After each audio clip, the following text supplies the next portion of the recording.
Good morning. It is 11 a.m. Eastern, 8 a.m. Pacific. I'm Antonia Hylton. It's a momentous day for what it means to be an American. Just moments ago, the Supreme Court affirmed that any baby born on U.S. soil is an American citizen with very limited exceptions. We have another great panel here to keep this conversation going, breaking all of this down. Back with me, MS Now Legal Affairs reporter Fallon Gallagher, there outside of the High Court, former ICE Assistant Chief Counsel and Immigration Attorney Veronica Cardenas, and MS Now senior legal reporter Lisa Rubin, and Norm Eisen, Norm's executive chair of Democracy Defenders Fund, which was co-counsel in this case. Fallon, first to you. For people just joining our coverage, take us inside the court's decision and what you're seeing there on the ground. Yeah, Antonia, the Supreme Court is upholding birthright citizenship, which is a major blow to the president's immigration agenda, and blocking his executive order that he had signed on day one of his second term, seeking to end birthright citizenship for all people whose parents are here either illegally or temporarily. So this is the big loss for the president that we were expecting it to be, but on narrower grounds. We had expected, based on oral arguments, that this was going to be something more like an 8-1 or a 7-2.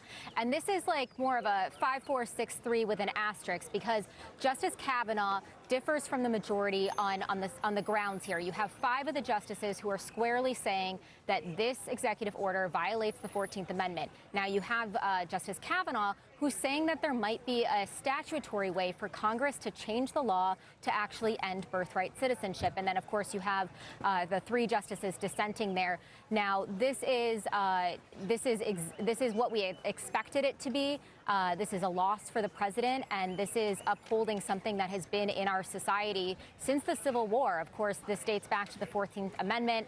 Post the Civil War, it was strengthened by the Supreme Court in 1898 with their own precedent confirming birthright citizenship, and then codified by Congress. And so this will stay. This is not a surprise, but this is a significant ruling. And if I could just add one thing, I now have a hard copy of the ruling from our producer, Selena, who was inside. And this is one of the biggest rulings that I've ever seen. Usually these are really small packets that are stapled together, and this is bound with like a fabric binding here. This is like a book. So this is really significant. There are 2 big dissents, one from Thomas and one from Alito.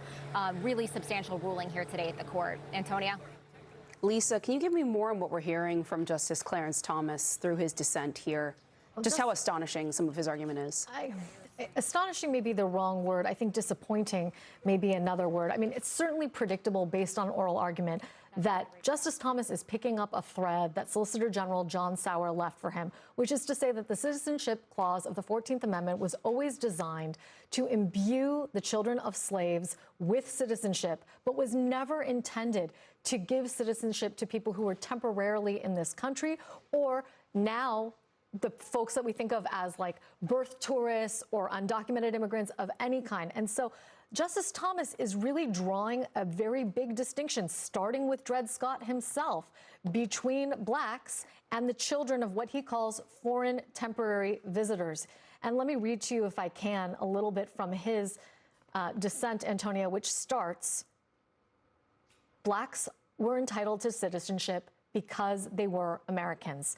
They had no other homeland, owed no other allegiance to any foreign power, and were subject to no other authority. They fought and bled in the same battles, gained and gloried in the same victories, and were liable to be called upon to defend America in time of war alongside every other citizen. And there he is quoting writings of Frederick Douglass. But then he goes on to distinguish Black Americans, and specifically the children of slaves, from what he says are the children of foreign temporary visitors. And I'm going to again pick up from his his opinion. Foreign temporary visitors were attached to their home country, lacked similar bonds to this country, and would not be called upon in time of war. Americans, consistent with their settler ethos, believed that citizens were the people who called a place a home. Accordingly, domicile, a person's legal home, played a key role in both state and national citizenship in America. And let me just stop right there. That is the deciding line that John Sauer and the Trump administration laid for the court at oral argument and in all of their briefings. They said that the citizenship clause does not confer citizenship automatically on everyone born in this country. And not only does it carve out a number of exceptions, but that the phrase subject to the jurisdiction of was not throwaway language, but that it was intended to say only people who intended to make the United States their permanent home and were willing to give themselves up to the laws of this land could be those who could confer citizenship upon their children. So here you see Justice Thomas sort of taking the bait, drawing a distinction between Black Americans on one hand and those who he calls the children of temporary foreign visitors on the other. I would say this is a distinction that large swaths of the civil rights movement will not accept. We've already heard from the NAACP today in anticipation of this ruling. I've been hearing from the NAACP all week. The civil rights community does not draw the distinction that Justice Thomas is drawing for them with respect to the difference between the children of slaves and their descendants and others. Yeah, no, I mean, there's been decades and decades of history of actually sort of shared projects, conversation, Correct. community building between the NAACP and other Black civil rights organizations and Latino organizations and other immigrant rights groups across the United States. So to me, that's no surprise here. But Veronica, I'm curious how you sort of see the language that Thomas is using here and the sort of the division, I guess, he's trying to create between the descendants of slaves and what he's sort of describing as a repurposed political project. Right, and I think the biggest distinguishing factor for me is the way that they're using this word allegiance, and connecting it to the parents. So when we go back to 1893 and we look at the Wong Kim Ark decision, right, that was a person who was born in the U.S. to Chinese citizens, and in that decision they specifically stated that the parents were citizens of China. Their allegiance was to China.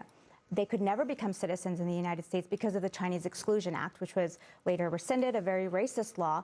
The same Supreme Court upheld that that child who was born in the United States was subject to the jurisdiction thereof. They didn't read this allegiance factor into the 14th Amendment. And that is the most astonishing thing for me, because when we go to allegiance, how are we going to determine that? A baby who was born in the United States, what allegiance does that baby have? It doesn't speak anything to the parents. And so looking at that and having that be a factor for him, how is that going to be read on later on? Yeah, I mean, there's one baby I'm thinking of right now, which is actually the leading striker on the men's team playing in the World Cup right now, Folarin Balogun, who is the child of Nigerians who came to the United States from London. He happened to be born in the United States, and he has chosen to play for the United States in the World Cup right now. I'm curious, Norm, what you make of sort of actually that split screen of the reality of what America is and who represents us and who chooses to have allegiance to us, whatever that fraught word may mean, and what you're hearing from Thomas here. It's a simple distinction that is as old as the American idea, which was aspirational, Antonia, that all of those born here are American citizens. And the majority decision masterfully traces the evolution of that idea. It's what we call old soil. It was brought over in the English common law. It's been expressed by Congress, including in the Civil Rights Act of 1866.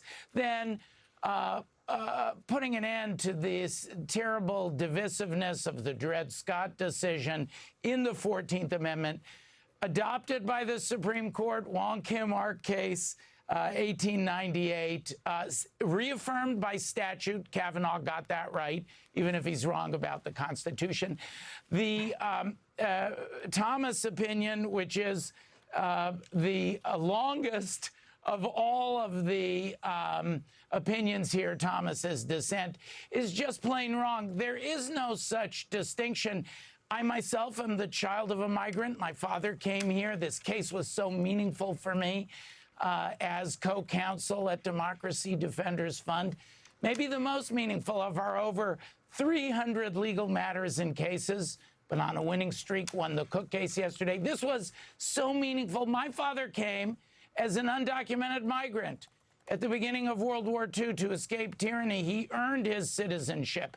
There is no such thing in the American idea as that distinction that Clarence Thomas is drawing. It's an outlier. It's an afterthought. It's wrong. It will go in the dustbin of history. Fortunately, these five, if you count Kavanaugh, half Kavanaugh, 5.5 justices, got it right.